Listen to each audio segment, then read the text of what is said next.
Good day, everyone. This is Charina Claustro, and I'm here to report social marketing under Module 1, Part 8. So, from the past reports of my group, I believe they have provided you with the concept of development, and this made us realize that various people have their own idea of development and how to attain it, and what are the methods. So, in this course, I will discuss the role and importance of social marketing in development. And for us to be able to do that, my report will focus on the definition and history. So, definition, of course, in this part, we will discuss briefly the well known definitions according to our main module reference of social marketing, but also the context of these definitions. And of course, history. In this part, we will delve briefly the emergence of social marketing and the key elements of some definitions for us to be equipped on the importance and the role of social marketing in development. So let's begin. As its name suggests, social marketing is the use of a marketing principles in selling social ideas and values. So the principles used rather in commercial marketing are taken and applied in development work. But the more formal definition of it was given by Dr. Philip Cutler and Dr. Gerald Saltman, famous people in the marketing industry. In 1992, they defined social marketing as the design, implementation, and control of programs calculated to influence the acceptability of social ideas involving considerations of product, communication, and market research. But before these definitions were established, back in the early days, some people criticized marketing for moving beyond its usual focuses, or usual focus rather, on businesses. But nowadays, many experts believe that social marketing, which focuses on promoting social causes, is worth studying and practicing. They think it's getting bigger and more important, making marketing education more relevant to society's issues. So, if we trace back the roots of social marketing, it started from a simple question in a 1952 American marketing journal. Uh, According to him, he flaunted the question, why can't you or why can't we sell brotherhood like we sell soap?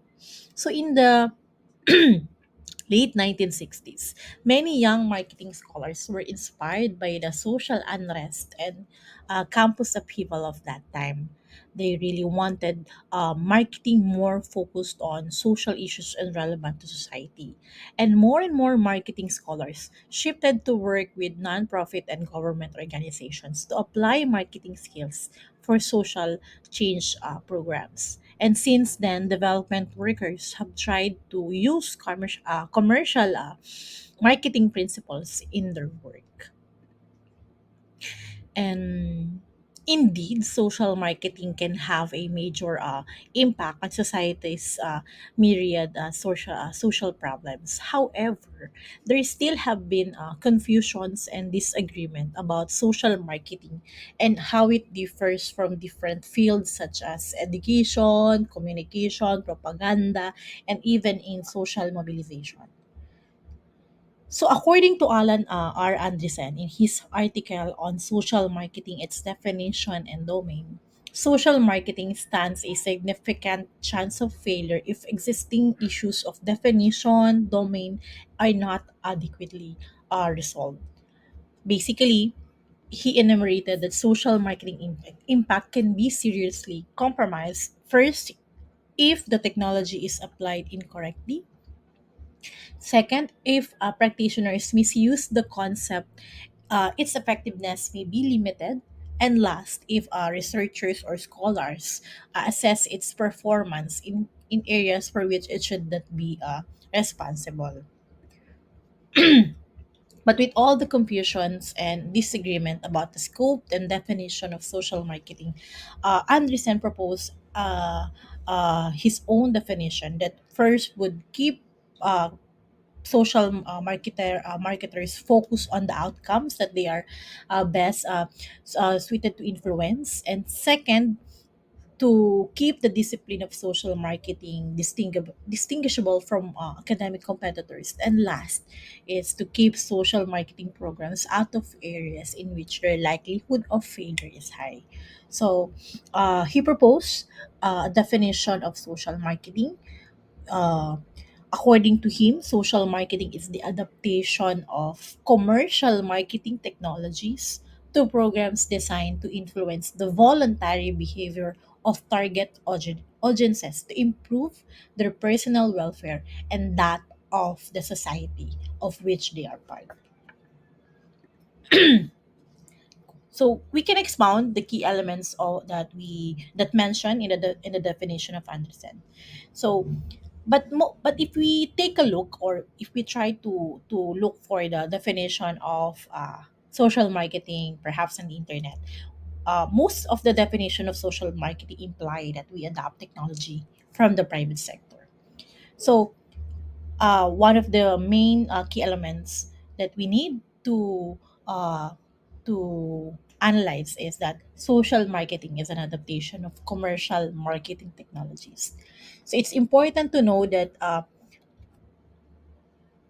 business mainly focus on selling things. We all know that, and they use different strategies to make people differently and buy more. So which leads us to the second elements. No? Social marketing should be designed to have as its bottom line influencing behavior. So the point of Anderson is that if the most of the definition imply that we are borrowing or that we are using principles or marketing commercial technology, we should also hold social marketing to the same objectives of it. Basically, social marketing should be designed to have at its bottom line the influencing behavior. Second, but social marketing programs influence behavior and they do not always change it. We all know that social marketing is about encouraging change. But in this part, or the key elements, is that some campaigns rather aim to prevent certain behaviors instead. So, for example, campaigns in the US that tell kids say no to drugs. No, basically, they aren't trying to make them start or change behavior, but they're trying to stop the children from doing something harmful. So while many think of social marketing as promoting new behaviors, it can also focus on stopping or preventing behaviors like, for this instance, saying no to drugs. In second, social marketing seeks to influence voluntary behavior. So in the business world, marketers try to convince people to buy things, but they don't force them, right? They might use tactics to shape or encourage behavior or create the conditions, but customers still have the choice not to buy. So when the marketers work on social issues, they're using the same skills to persuade people to do things voluntarily without forcing them. Next, social marketing programs seek to benefit target consumers or the society as a whole. So, in this part, uh, we would like in this element, it highlights that social marketing should benefit the society as a whole or a certain group, communities, individual, and not the marketer itself. So some focus on individual health behaviors like breast self-examinations, or while others perhaps target broader social issues like recycling. So it's in this part, it's important that we emphasize that the marketer doesn't benefit directly when it comes to social marketing programs. In essence, Andreessen condensed or summarized the essential components of his definition and identified three criteria that define what qualifies as social marketing. First, it applies commercial marketing technology. Second, it has have as its bottom line the influencing of voluntary behavior. And last is primarily seek to benefit individuals, families, or the broader society, and not the marketing organization or the business itself. However, Andreessen reminded us that these criteria or characteristic, however, comprise necessary but not sufficient criteria for labeling as program as social marketing. So, as I have mentioned, there are various definitions, references, articles on social marketing, and what I have discussed are just some of the few. In fact, we have a whole course on social marketing, and my presentation is just to give as a brief background on it. And I hope my presentation has given everyone a clear idea of what social marketing is and why it matters. So this ends my report on Module 1, Part 8 over 9, Social Marketing. Thank you, everyone.